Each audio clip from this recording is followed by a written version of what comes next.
সমবেত প্রাণপ্রিয় দিনী ভাই ও পর্দার আড়ালের বোনেরা, শুরুতে আবারও প্রশংসা জ্ঞাপন করি সেই আল্লাহ সুবহানাহু ওয়া তাআলার, যার বিশেষ তৌফিকে আমরা তার দিনের পথে চলার সৌভাগ্য লাভ করেছি। যিনি আমাদেরকে তার দিনের পথে কবুল করেছেন, তার এই প্রশংসা জ্ঞাপনার্থে বলি আলহামদুলিল্লাহ। অতঃপর অসংখ্য সালাত ও সালাম পেশ করছি প্রিয় রাসূল মুহাম্মদ সাল্লাল্লাহু আলাইহি ওয়াসাল্লাম, তার আসহাবে কেরাম, আহলে বাইত, শেষ দিবস পর্যন্ত তার প্রতিটি একনিষ্ঠ অনুসারীদের উপর।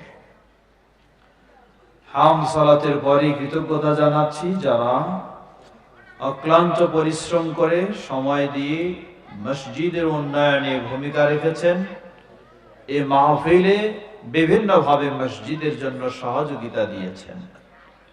আল্লাহ সকলকে জাযায়ে খায়ের দান করুন, আল্লাহ সকলের অবদানকে কবুল করে নিন। প্রিয় ভাইরা আমার, রাত অনেক হয়ে গেছে, বক্তব্য অনেক হয়ে গেছে, তাই না? যে বক্তব্য আমরা শুনেছি আজকের জন্য যথেষ্ট না? যথেষ্ট না? বাকি আছে, একটু বাকি আছে, বেশি বাকি নাই, তাহলে একটু বাকি আছে। কারণ আমাদের খেয়াল রাখতে হবে সবচেয়ে বড় গুরুত্বপূর্ণ কাজ কোনটা? ফজরের সালাত। আমরা জান্নাত চাই তো সবাই, তাই না? কে চান না? একটু হাত তুলেন তো দেখি। মাশাআল্লাহ, আমাদের ভাই ভুল খেয়াল করেন নাই। কে চাই জান্নাত? এবার হাত তুলেন তো দেখি। মাশাআল্লাহ, আল্লাহ আমাদের জন্য জান্নাত কবুল করে নিন। সবাই যেন এভাবে জান্নাতুল ফেরদাউসে যেতে পারি, আল্লাহ আমাদের তৌফিক দান করুন। হাত নামান। মনে রাখবেন, জান্নাতে যেতে হলে দুটো কাজ করতে হবে। একটা কাজ যে কারণে জান্নাতে যাওয়া যাবে, আরেকটা কাজ যে কারণে জান্নাত হারাম হয়ে যাবে, এটা থেকে বিরত থাকতে হবে। জান্নাতে যাওয়া এর বহু কাজ রয়েছে। আল্লাহ রাসূল সাল্লাল্লাহু আলাইহি ওয়াসাল্লাম বললেন, জান্নাত কি জিনিস যা শুনি কিন্তু কোনোদিন দেখি না। জান্নাতের নিয়ামত এমন কোন চক্ষু নেই যে চোখ দিয়ে দেখেছে, এমন কোন কান নেই যে কান দিয়ে শুনেছে, এমন কোন হৃদয় নেই যে হৃদয় দিয়ে প্রকৃত উপলব্ধি করেছে। আল্লাহ সুবহানাহু ওয়া তাআলা জান্নাতীদেরকে যখন জান্নাতে দেবেন, জান্নাতের সব নিয়ামত পাবে, এরপরেও তাদের ভিতরটা যেন ভরে নাই, একটু বাকি আছে। কি বাকি? তারা চায় যিনি আমাদেরকে জান্নাতে নিয়ে এসেছেন তাকে আমরা দেখতে চাই। সুবহানাল্লাহ, তাকে আমরা দেখতে চাই। আল্লাহ সুবহানাহু ওয়া তাআলা, রাসূলুল্লাহ সাল্লাল্লাহু আলাইহি ওয়াসাল্লাম বলেন, দিনের সূর্য যেমন তোমরা দেখতে পাও, পূর্ণিমার রাতের চাঁদ যেমন তোমরা দেখতে পাও, কোনো আড়াল নেই, ঠিক জান্নাতীরা স্বচক্ষে আল্লাহ সুবহানাহু ওয়া তাআলাকে কোনো আড়াল ছাড়াই দেখার সৌভাগ্য লাভ করবে। সুবহানাল্লাহ, আল্লাহ আমাদের জন্য সেটি কবুল করে নিন। যখন আল্লাহকে দেখবে, অতঃপর তারা সব নিয়ামত পরিতৃপ্ত লাভ করবে। আল্লাহ রাসূল সাল্লাল্লাহু আলাইহি ওয়াসাল্লাম বললেন, যে আল্লাহকে দেখতে চায় জান্নাতে, সে যেন সূর্য উদয় হওয়ার আগে এবং সূর্য অস্ত যাওয়ার আগে এই দুই সালাতের প্রতি বেশি যত্নশীল হয়। সূর্য উদয় হওয়ার আগে কি? ফজর। মাহফিলের ওয়াজ শুনবেন রাত 1টা 2টা পর্যন্ত, আর কি ফজরের সময় খুঁজে পাওয়া যাবে না, তাহলে জান্নাতও কি হারাই যাবে। এজন্য ওয়াজ না শুনলেও অসুবিধা নেই, ফরজ না পড়লে উপায় নাই। ফজর অবশ্যই অপরিহার্য। আল্লাহ রাসূল সাল্লাল্লাহু আলাইহি সাল্লাম বললেন, সুতরাং তোমরা সূর্য উদয় হওয়ার আগে আর সূর্য অস্ত যাওয়ার আগে, সূর্য উদয় হওয়ার আগে হলো ফজর, আর অস্ত যাওয়ার আগে হলো আসর। সূর্য ডুবার আগে আসর, কারণ ফজরের সময় মানুষ ঘুমিয়ে থাকে আর আসরের সময় মানুষ কাজে ব্যস্ত থাকে। তাই এই দুই সালাতের যে বেশি গুরুত্ব দেবে, এর মানে কি বাকি তিনটা না হলেও চলবে? হ্যাঁ, তা তো থাকবেই, কিন্তু এই দুই সালাতের আরো বেশি যত্নশীল হবে, গুরুত্ব দেবে, সেই ব্যক্তি শুধু জান্নাত নয়, জান্নাতে স্বচক্ষে আল্লাহকে দেখার সৌভাগ্য লাভ করবে। বলেন সুবহানাল্লাহ। আল্লাহ আমাদের জীবনে সে তৌফিক আমাদেরকে দান করুন, আমাদের জন্য সেটি আল্লাহ কবুল করেন। অপরদিকে সেই স্বপ্নের জান্নাত হারিয়ে যাবে কিভাবে? আল্লাহ বলেন, ইন্নাহু মান ইউশরিক বিল্লাহ ফাকাদ হারামাল্লাহু আলাইহিল জান্নাহ ওয়া মাওয়াহুন নার ওয়া মা লিয-যালিমিনা মিন আনসার। ইন্নাহু মান ইউশরিক বিল্লাহ, যে আল্লাহর সাথে শিরকে লিপ্ত হয়, আল্লাহ তার জন্য জান্নাতকে হারাম করে দেন। বলুন নাউযুবিল্লাহ। ওয়া মাওয়াহুন নার, তার জন্য জাহান্নামকে অপরিহার্য করে দেন। প্রিয় ভাইরা আমার, সুতরাং জান্নাত নিশ্চিত করতে চাইলে কি থেকে বিরত থাকতে হবে? শিরক থেকে। কি থেকে? শিরক থেকে। আহলুল হাদিসেরা এই ক্ষেত্রে সবচেয়ে সচেতন। বলুন আলহামদুলিল্লাহ। আর আল্লাহ সুবহানাহু ওয়া তাআলা আমাদেরকে কি হওয়ার তৌফিক দিয়েছেন? আহলুল হাদিস। বলুন আলহামদুলিল্লাহ। প্রিয় ভাইরা আমার, স্মরণ করে দিতে চাই, আজকের এই সুন্দর মাহফিল দুই একজন মানুষ মিলেই তো করেছে, তাই না? হ্যাঁ, না সবাই মিলি? সবাই মিলিয়ে। এর মানে কি বোঝা যায়? সবাই মিলে যদি না করতেন তাহলে এই মাহফিল করা যেত না। ভালো কাজ মানেই সবাই মিলে করতে হবে। আজকে বাংলার বুকে এদিকে কথা বলে কে? এত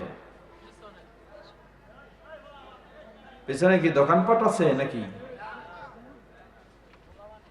কে কথা বলে এদিকে? ধরে নিয়ে আসেন সবাইকে। স্বেচ্ছাসেবক কারা আছেন নিয়ে আসেন, যারা কথা বলে। হয় বাসায় গিয়ে ঘুমাবে, না এখানে আসে ওয়াজ শুনবে। প্রিয় ভাই আমার, যে বিষয়টি বলতে চাচ্ছিলাম, মানুষ এখন আর অন্ধভাবে ইসলাম মানতে চায় না, এখন কোরআন হাদিসের দলিলের আলোকে ইসলাম মানতে চায়। বলুন আলহামদুলিল্লাহ। এটাই হলো কাদের দাওয়াত? আহলুল হাদিসদের। এটাই হলো আহলুল হাদিসদের দাওয়াত। তাই এই দাওয়াত আমরা কি চাই না গোটা বাংলাদেশ, যেমন ৫ই আগস্টের পরে নতুন একটা পরিবেশ শুরু হয়েছে, সেই আলোকে আমরা চাই গোটা বাংলাদেশের মানুষই যেন কোরআন ও সহিহ হাদিসের আলোকে আহলুল হাদিস হয়ে যায়। চাই না? আল্লাহ কবুল করে নিন। তবে এই জন্য আল্লাহর কাছে যেমন দোয়াও করতে হবে, তেমন আমরা দলে দলে ভাগ হয়ে যেতে হবে, নাকি? হ্যাঁ, মনে রাখবেন, দলে দলে ভাগ হওয়া মানেই হলো নিজেদেরকে কি করা? দুর্বল করে দেওয়া। সুতরাং ওই সেই 1946 সালে বাংলার বুকে আল্লামা আব্দুল্লাহিল কাফি আল কুরাইশি রাহিমাহুল্লাহ ছড়িয়ে ছিটিয়ে বিক্ষিপ্ত থাকা আহলুল হাদিসদেরকে ঐক্যবদ্ধ করে এক প্ল্যাটফর্মে সমবেত করেছিলেন। আর ওই প্ল্যাটফর্মের নাম দিয়েছেন জমিয়তে আহলে হাদিস। তার বর্তমানে তার ভ্রাতুষ্পুত্র দক্ষিণ এশিয়ার বিশিষ্ট ইসলামী স্কলার, ইসলামী চিন্তাবিদ আল্লামা ডক্টর মোহাম্মদ আব্দুল বারী রাহিমাহুল্লাহ, নাম শুনেছেন না? দীর্ঘ 43 বছর ধরে সেই প্ল্যাটফর্মের নেতৃত্ব দিয়েছেন। তারা আজকে আমাদের থেকে সবাই বিদায় নিয়ে চলে গেছেন। দোয়া করি আল্লাহ সবাইকে জান্নাতুল ফেরদাউস নসিব করুন। তাদের ধারাবাহিকতায় যারা ছিলেন আমাদের সবারই সুপরিচিত অধ্যাপক শেখ মোবারক আলী, নাম শুনেছেন না? তিনিও ছিলেন, তিনিও চলে গেছেন। আল্লাহ সবাই তাদের সকলকে জান্নাতুল ফেরদাউস নসিব করুন। বর্তমান সেই সভাপতির দায়িত্বে আছেন আমাদের শ্রদ্ধাভাজন অধ্যাপক ডক্টর আব্দুল্লাহ ফারুক হাফিজাহুল্লাহ। সুতরাং মনে রাখবেন, এই ঐক্য যত আমরা মজবুত করব তত আমাদের দাওয়াতকে আরো ছড়িয়ে দিতে পারবো, ঠিক না? সুতরাং ভিন্ন কোনো চিন্তার সুযোগ নাই। ভিন্ন চিন্তা মানেই হলো মনে করবেন যে আমাদের দাওয়াতটাকে নষ্ট করার একটা পরিকল্পনা ছাড়া কিছুই নয়। আল্লাহ আমাদের সকলকে এই ঐক্যের দিকে হেদায়েত দান করুন। আমরা যেন আরো সীসা ঢালা প্রাচীরের মতো শক্তিশালী হয়ে গোটা বাংলার বুকে তাওহীদ ও সুন্নাহর এই দেশকে আমরা প্রতিষ্ঠা করতে পারি। আল্লাহ আমাদের সেই পথেই সকলকে চলার তৌফিক দান করুন। ছোট্ট একটা দাওয়াত স্মরণ করে দিচ্ছি। আগামী 7 ও 8 ফেব্রুয়ারি, কত? 7 ও 8 ফেব্রুয়ারি সেই ঢাকা আশুলিয়া বাইপাইলে ইন্টারন্যাশনাল কনফারেন্স, যেখানে বিভিন্ন দেশের বিশিষ্ট ইসলামী স্কলারগণ আসবেন। গত বছর আমরা মিয়া সাহেবের এবং আমাদের শাইখের নেতৃত্বে আপনারা অনেক গাড়ি সেখানে গেছিলেন, এজন্য আমরা কৃতজ্ঞতা জানাই। তবে সামনে আশা করি আরো বড় সম্মেলন হবে। আরো কম যাব না বেশি যাব? বেশি যাব ইনশাআল্লাহ। সেই সাথে এই মাসে আগামী 17 তারিখ অর্থাৎ আগামী শনিবারে শুক্রবারে 17 তারিখ হলো নরসিংদী জেলা জমিয়তে আহলে হাদিস সেই শিলমান্দির মাঠে সম্মেলন, সেখানেও দেখা হবে ইনশাআল্লাহ। আবার 18 তারিখ আগামী শনিবারেই আমাদের মাদ্রাসার পাশেই কলেজের মাঠে নারায়ণগঞ্জ জেলা জমিয়তে আহলে হাদিসের সম্মেলন। সব সম্মেলনে আমরা স্বতঃস্ফূর্তভাবে অংশগ্রহণ করব এবং এই তাওহীদ ও সুন্নাহর কাজে সার্বিক সহযোগিতা দেব ইনশাআল্লাহ। আল্লাহ তৌফিক দান করুন, বলুন আল্লাহুম্মা আমিন। প্রিয় ভাই আমার, ফিরে আসি। বলছিলাম জান্নাত পাওয়ার জন্য কয়টি কাজ করতে হবে? দুই ধরনের কাজ। প্রথম ধরনের কাজ হলো যেই কাজগুলি আমাকে জান্নাতে নিয়ে যাবে ওই কাজগুলি করতে হবে। দ্বিতীয় কাজ হলো যেই কাজগুলি আমার জন্য জাহান্নাম হারাম, জাহান্নাম অপরিহার্য করে দিবে, জান্নাত হারাম করে দিবে, ওই কাজগুলি থেকে আমাকে বিরত থাকতে হবে। আমরা থাকবো, আমাদের স্নেহের সন্তানেরা, নতুন প্রজন্ম, তাদেরকেও আমরা সেই আলোকে গড়ে তুলবো ইনশাআল্লাহ।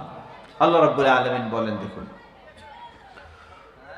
قل إن صلاتي ونسكي ومحياي ومماتي لله رب العالمين لا شريك له وبذلك أمرت وأنا أول المسلمين। আল্লাহ বলছেন, ঘোষণা দাও, ইন্না সালাতি, আমার সালাত, ওয়া নুসুকি, আমার কুরবানি, আমার যাবতীয় ইবাদত, ওয়া মাহইয়ায়া ওয়া মামাতি, এবং আমার জীবন মরণ সব কিছু কার জন্য? লিল্লাহি তাকবীর, লিল্লাহি তাকবীর। সব কিছু সেই আল্লাহর জন্য। কোন আল্লাহ? গোটা বিশ্বের যিনি স্রষ্টা, সব কিছুর যিনি একক ক্ষমতাশীল, সব কিছুর যিনি উৎস। ক্ষমতার উৎস তো জনগণ, তাই না? হ্যাঁ, সকল ক্ষমতার উৎসকে মনে রাখবেন। মানুষ খুব হুঁশে আনন্দের সাথে কথা বলে আর কি করে? শিরক করে। সকল ক্ষমতার উৎসকে আল্লাহ, এটি আপনাকে মনে রাখতে হবে। বলবেন যে কেমনে? কিছুদিন আগেই কি হয়ে গেল? বেশি হয় নাই, মানুষ ভুলেই গেছে। করোনা নামটা মনে আছে নাকি? হ্যাঁ, কোথায় সেই ইউরোপ, কোথায় সেই আমেরিকা, কোথায় সেই চীন, কোথায় সেই জাপান, সব কি কাবু? হ্যাঁ, সব কাবু হয় না? সব কাবু হয়ে গেছে। কি বোঝা যায় তাহলে? সব ক্ষমতার মালিক কে? আল্লাহ। সব ক্ষমতার মালিক একমাত্র। কোন মুসলিম তার মুখ দিয়ে এই কথা বলতে পারে না যে সকল ক্ষমতার উৎস জনগণ। এটি যদি বলে তাহলে তার ঈমান থাকার সুযোগ নেই, ঈমান থাকার সুযোগ নেই। কিছুদিন আগেই তো প্রমাণ হয়েছে কত শক্তি ছিল, কিন্তু শক্তি যে আসলেই কার? আল্লাহর। সেই প্রমাণ আমরা আমাদের সামনেও পাচ্ছি, ঠিক কিনা? কথা বলার সুযোগ ছিল না, কিছু বলার সুযোগ ছিল না, কিছু বাধার সুযোগ ছিল না, কিন্তু আল্লাহ সুবহানাহু ওয়া তাআলা সব জনে এমনি এমনি কি করেছেন? দূর করে দিয়েছেন। বলুন আলহামদুলিল্লাহ। আল্লাহ আমাদের এই দেশকে তাওহীদ ও সুন্নাহর দেশ হিসেবে কবুল করে নিন, এই দেশকে ইসলামী দেশ হিসেবে কবুল করে নিন। প্রিয় ভাইরা আমার, আল্লাহ রাব্বুল আলামিন বললেন, বলো আমার সালাত, আমার কুরবানি, আমার যাবতীয় ইবাদত সবকিছু গোটা বিশ্বের যিনি স্রষ্টা মাবুদ আল্লাহ, তার জন্য কে? তিনি লা শারীকা লা, যার কোনো শরীক নেই, যার কোনো শরীক নেই। একদিকে হলো জান্নাতে নিয়ে যাওয়ার কাজ করতে হবে। নবী সাল্লাল্লাহু আলাইহি ওয়াসাল্লাম বললেন, মান ক্বালা লা ইলাহা ইল্লাল্লাহ দাখালাল জান্নাহ। যে ব্যক্তি কি বলবে? হ্যাঁ, লা ইলাহা ইল্লাল্লাহ দাখালাল জান্নাহ, সে কোথায় যাবে? জান্নাতে প্রবেশ করবে। বলুন সুবহানাল্লাহ। এর মানে কি? লা ইলাহা ইল্লাল্লাহ বলবে আর ডুগডুগি বাজাবে, জান্নাতে যাবে তো নাকি? লা ইলাহা ইল্লাল্লাহ পড়বে আর গাজা টানবে, জান্নাতে যাবে? কোশ্চিনকালেও নয়। যে লা ইলাহা ইল্লাল্লাহ বলবে এর মানেই হলো তার নিজেকে সুপর্দ করে দিবে কার কাছে? আল্লাহর কাছে। লা ইলাহা ইল্লাল্লাহ বলা মানেই হলো আল্লাহ আমাকে যা বলবেন সেভাবে আমি চলবো, আল্লাহ আমাকে যা নির্দেশ দেবেন সেটাই আমি পালন করব, আল্লাহ আমাকে যা নিষেধ করবেন সেটা থেকেই বিরত থাকবো। এভাবে যখন আপনি লা ইলাহা ইল্লাল্লাহ বলতে পারবেন, তখন এই লা ইলাহা ইল্লাল্লাহ আপনাকে নিয়ে যাবে কোথায়? জান্নাতে। এজন্য শেষ অবস্থাটাও ওই থাকতে হবে লা ইলাহা ইল্লাল্লাহর উপরেই। আল্লাহ রাসূল সাল্লাল্লাহু আলাইহি ওয়াসাল্লাম বললেন, মান কানা আখিরু কালামিহি লা ইলাহা ইল্লাল্লাহ দাখালাল জান্নাহ। যার জীবনের শেষ বাণীটি হবে কি? লা ইলাহা ইল্লাল্লাহ দাখালাল জান্নাহ, সেও জান্নাতি হয়ে যাবে। বলেন সুবহানাল্লাহ। এখন বলুন, আমরা কি সবাই নিশ্চিত করে বলতে পারবো যে আমার জীবনের শেষ বাণীটি হবে লা ইলাহা ইল্লাল্লাহ? বলতে পারবো? পারবো না। তাহলে আমি কি চাই না আমার শেষ বাণী হোক লা ইলাহা ইল্লাল্লাহ? অবশ্যই চাই, কিন্তু হবে কিনা তা বলতে পারবো না। বলতে পারবেন কি? আল্লাহ। তো এই জন্য আমাকে কি করতে হবে? আমার গোটা জীবনটা লা ইলাহা ইল্লাল্লাহ অনুযায়ী পরিচালনা করতে হবে। ইমাম ইবনুল কাইয়িম রাহিমাহুল্লাহ, একজন প্রসিদ্ধ ইমাম, তাওহীদপন্থী ইমাম, তিনি তার একটা বই আল জওয়াব আল কাফি, এই বইয়ের মাঝে একটা ঘটনা উল্লেখ করেছেন যে কার জীবনের শেষ মুহূর্তে লা ইলাহা ইল্লাল্লাহ বের হতে পারে আর কার হবে না। তিনি ঘটনা নিয়ে এসেছেন, একজন ব্যক্তি অনেক টাকা পয়সাওয়ালা মানুষ, টাকা পয়সা ওয়ালা মানুষ হলে তো ইমাম সাহেবকে ডাক দিলেই দৌড়ে চলে আসে, তাই না? কি আসে না? দোয়া করে দিয়ে টাকাওয়ালা মানুষকে কি কোথায় পাঠায় দেয়? জান্নাতে পাঠায় দেয়। হ্যাঁ, আর গরিব মানুষ ডাকলে কোনো কথা শোনে না। তো এই টাকাওয়ালা মানুষ মুমূর্ষ অবস্থায়, যায় অবস্থা, বাড়ির মানুষেরা মনে করলো তাহলে ইমাম সাহেবকে ডেকে এই মুহূর্তে একটু তাকে কালিমা পড়াতে হবে। কি পড়াতে হবে? কালিমা পড়াতে হবে। নিয়ে আসলেন ইমাম সাহেবকে, নিয়ে আসে কালিমা পড়ানোর চেষ্টা করছেন ইমাম সাহেব।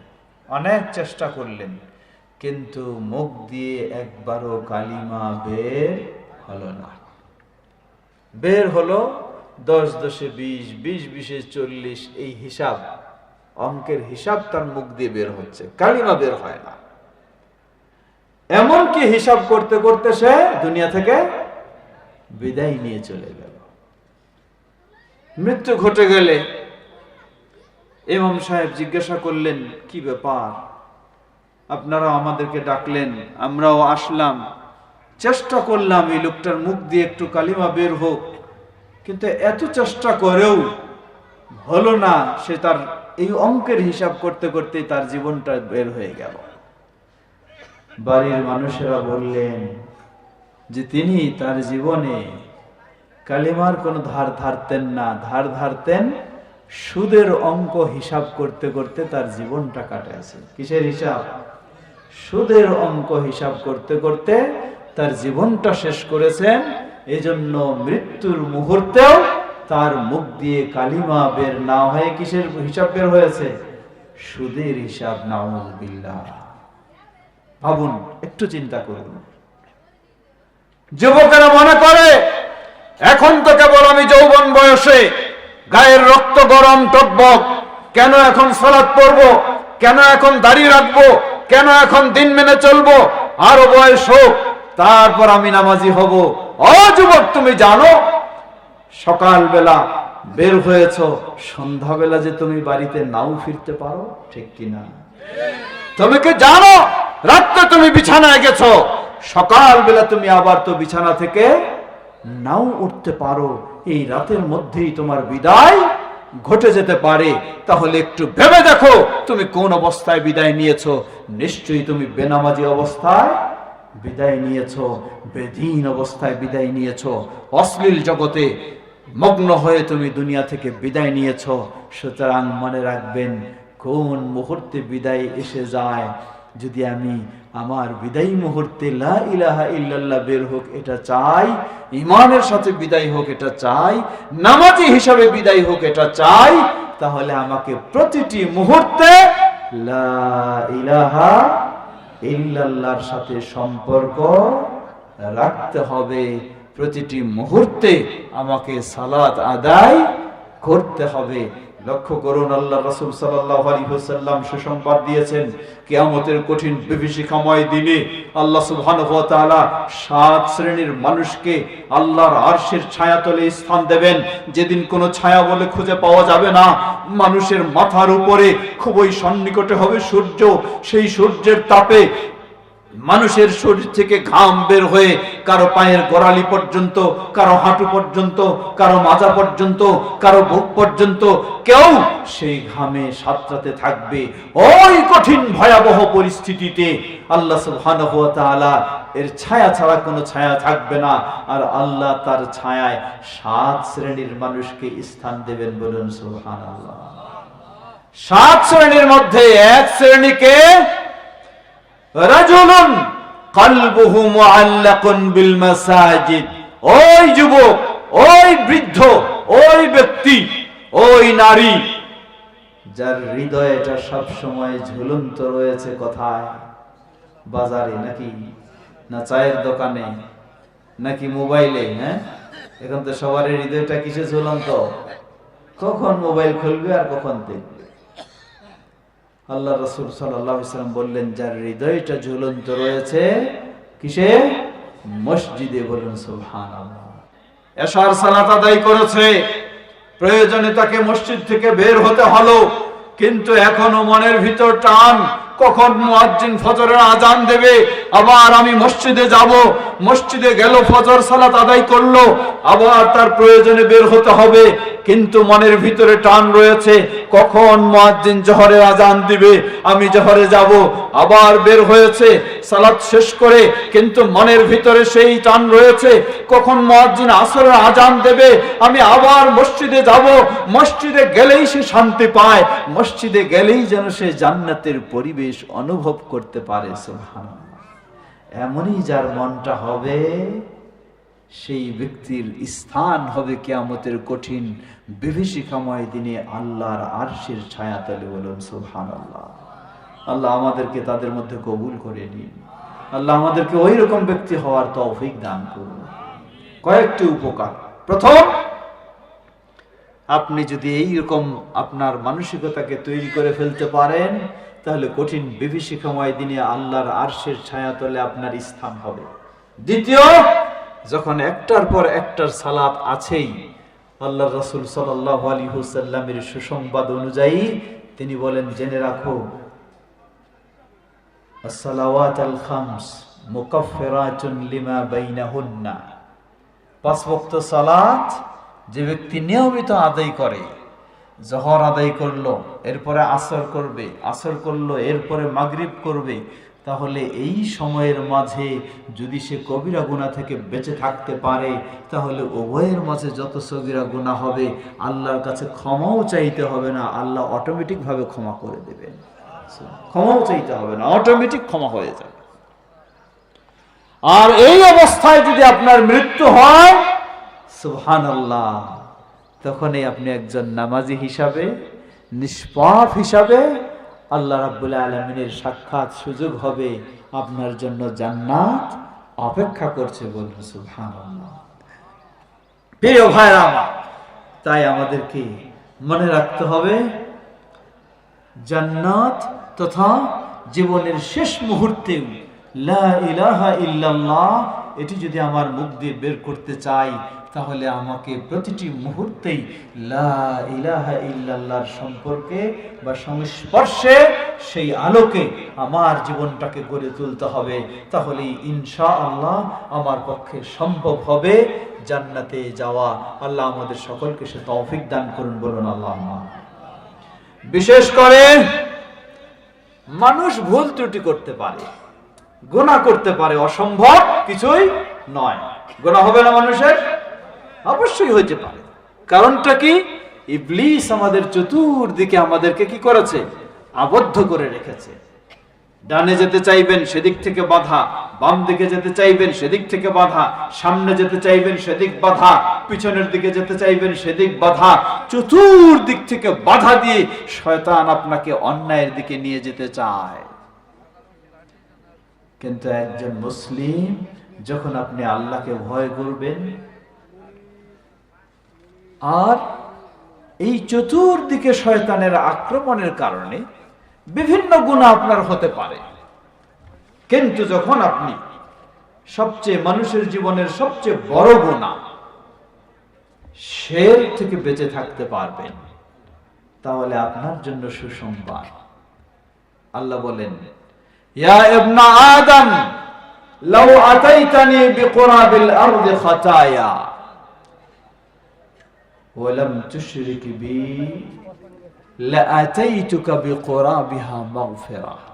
হে আদম সন্তান, জেনে রাখো, তুমি যদি গোটা পৃথিবীর সমান গুনাহ নিয়ে আমার কাছে আসো, খেয়াল করবেন কতটুকু গুনাহ, গোটা পৃথিবীর সমান গুনাহ নিয়ে আসো, শর্ত লাম তুশরিক বি শাইআ, তুমি আমার সাথে শিরকে লিপ্ত হও নাই, লাআতাইতুকা বিকুরাবিহা মাগফিরা, আমিও তোমাকে গোটা পৃথিবীর সমান ক্ষমা দান করব। সুবহানাল্লাহ, গোটা পৃথিবীর সমান ক্ষমা। কি শর্ত? জীবনটাকে গড়ে তুলতে হবে কি মুক্ত? শিরক মুক্ত। পর্দার আড়ালের মা বোনদেরকে স্মরণ করে দিতে চাই, মা বোনেরা সহজ সরল মানুষ, সামাজিক বিভিন্ন কালচার রয়েছে যেগুলির মাধ্যমে শিরকে লিপ্ত হয়ে যায়।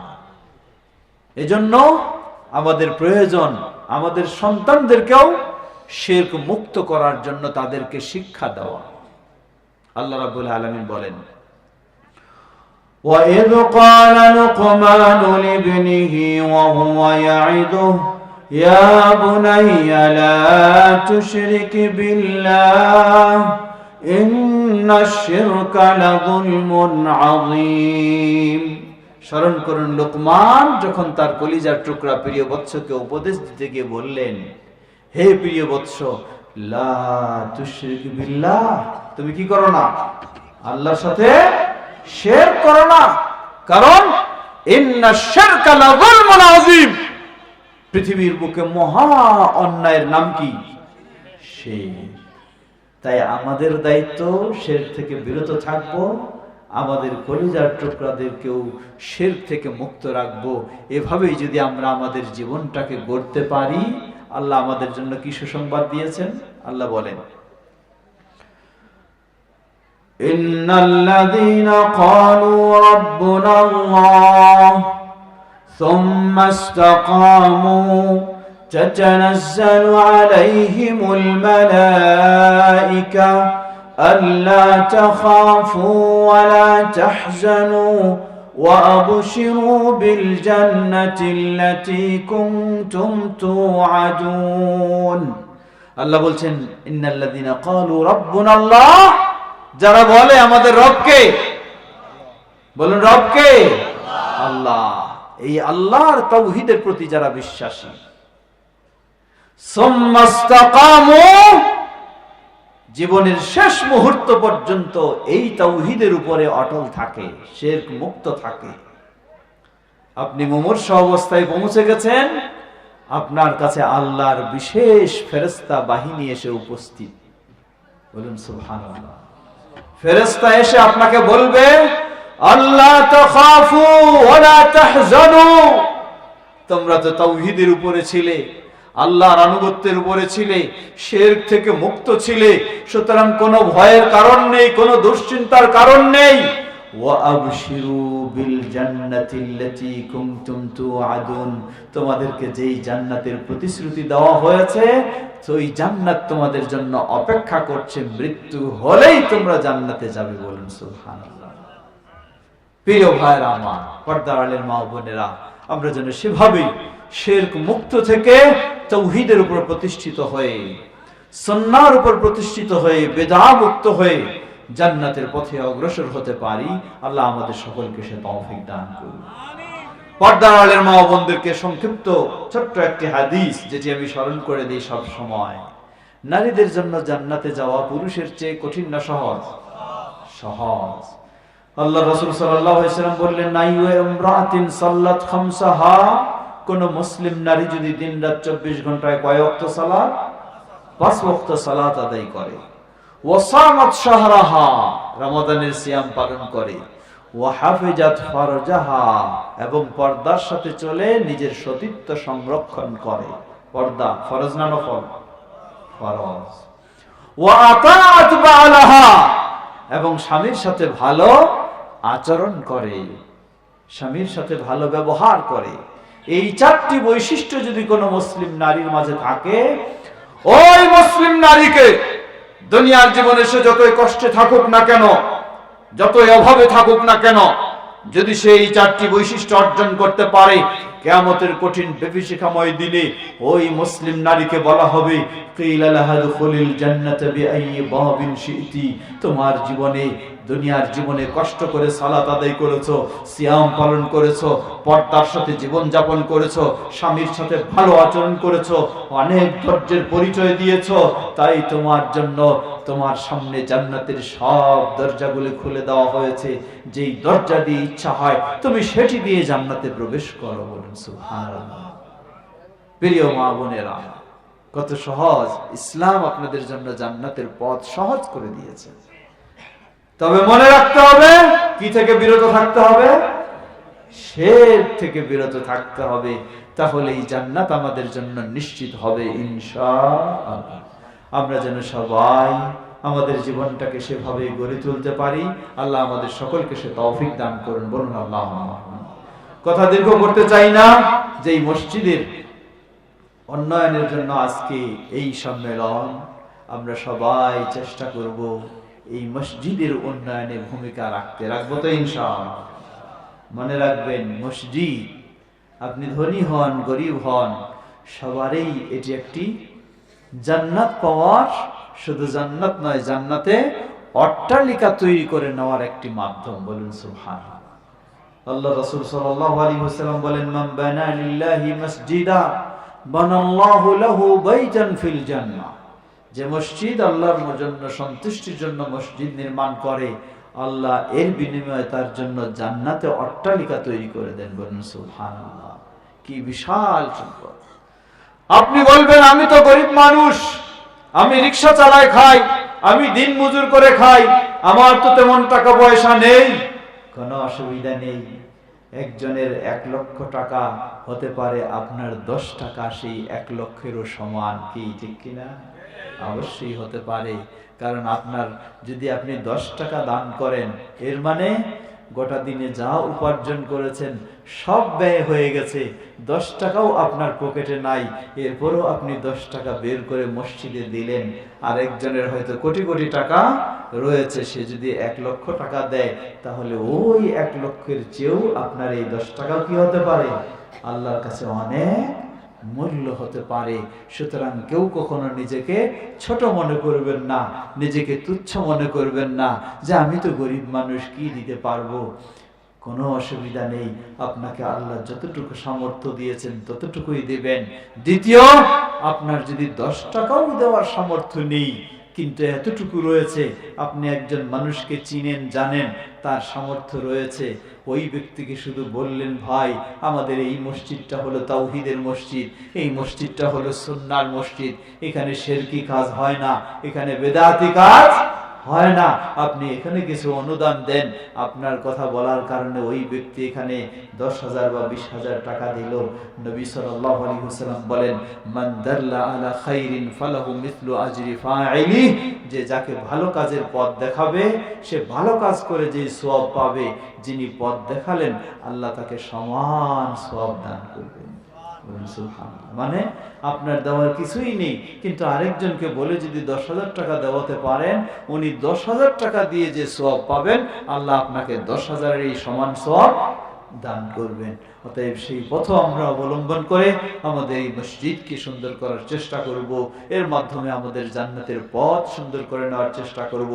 বিশেষ করে মসজিদের টাইলস দিয়ে মসজিদ বানানো, এসি লাগানো, সব কিছুর চেয়ে মসজিদের উন্নয়নের বিষয়টি হলো মসজিদের মুসল্লি বৃদ্ধি করা। কি বৃদ্ধি করা?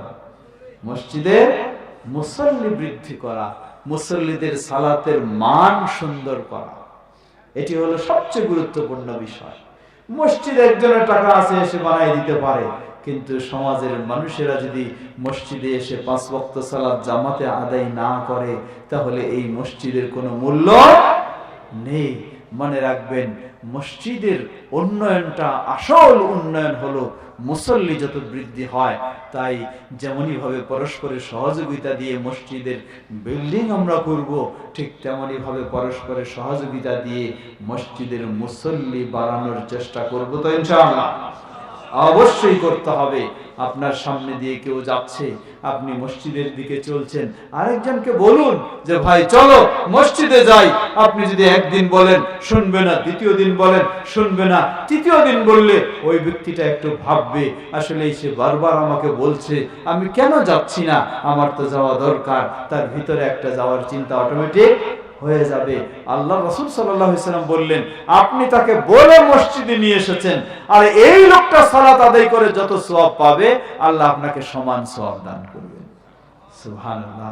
শুধু সমান নয়, আরো কিভাবে দেখুন, আপনি একজন মানুষকে, সমাজের একটা মানুষকে নামাজি বানালেন, হতে পারে নিজের ছেলে, হতে পারে ভাই, হতে পারে স্ত্রী, হতে পারে মেয়ে, হতে পারে বোন, হতে পারে আরো কেউ প্রতিবেশী, যাকে আপনি নামাজি বানালেন। এই লোকটা আপনি নামাজি বানানোর কারণে সালাত আদায় করে যত সওয়াব পায়, সমান সওয়াব আল্লাহ আপনাকে তো দেবেনই, উপরন্তু আপনি হয়তো 10 দিন পরে বা 1 বছর পরে আপনি দুনিয়া থেকে বিদায় নিয়ে চলে গেলেন, কিন্তু ওই লোকটা এখনো জীবিত রয়েছে, 20-30 বছর পর্যন্ত সে জীবিত সালাত আদায় করছে। আল্লাহ রাসূল সাল্লাল্লাহু আলাইহি ওয়াসাল্লামের ঘোষণা অনুযায়ী আপনি কবরে চলে গেছেন, আপনার সালাত বন্ধ, সালাতের আপনি সওয়াব পাচ্ছেন না। কিন্তু যেই লোকটাকে আপনি নামাজি বানায় রেখেছেন, এখনো সে সালাত আদায় করতেছে, ওর প্রতিদিনের সালাতের সওয়াব আপনি কবরে বসে পেতে থাকবেন।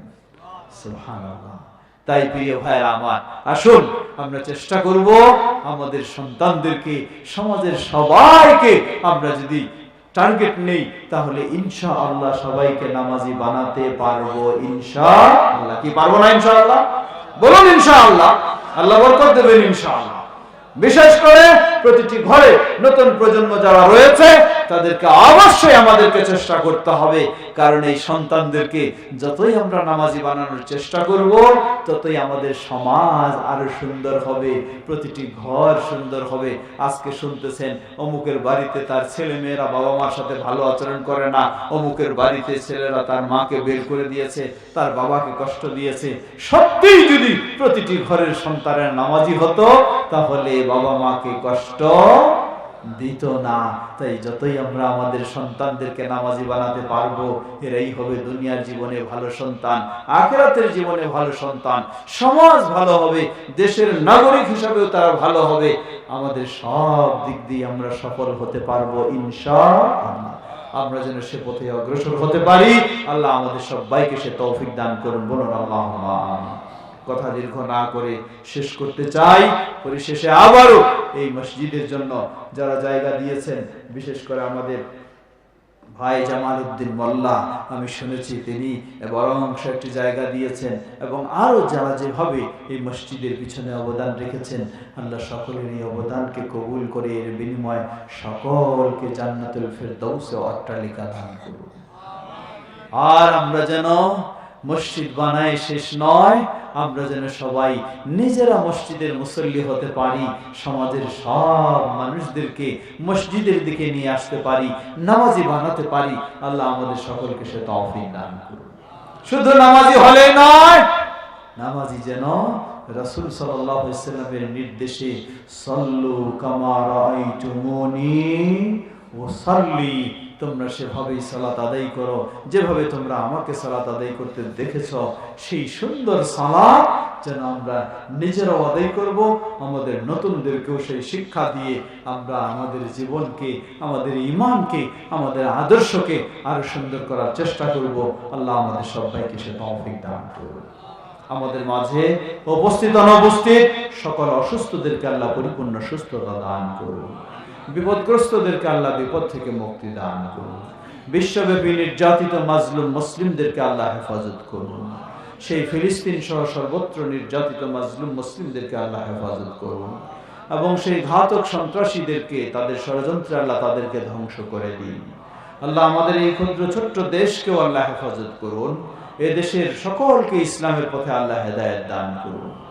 আমাদের সমাজের সব মানুষকে নামাজি হওয়ার তৌফিক আল্লাহ আমাদেরকে দান করুন। আমাদের সন্তানদেরকে যেন ইসলামের আলোকে গড়ে তুলতে পারি, আল্লাহ আমাদের সকলকে সে তৌফিক দান করুন।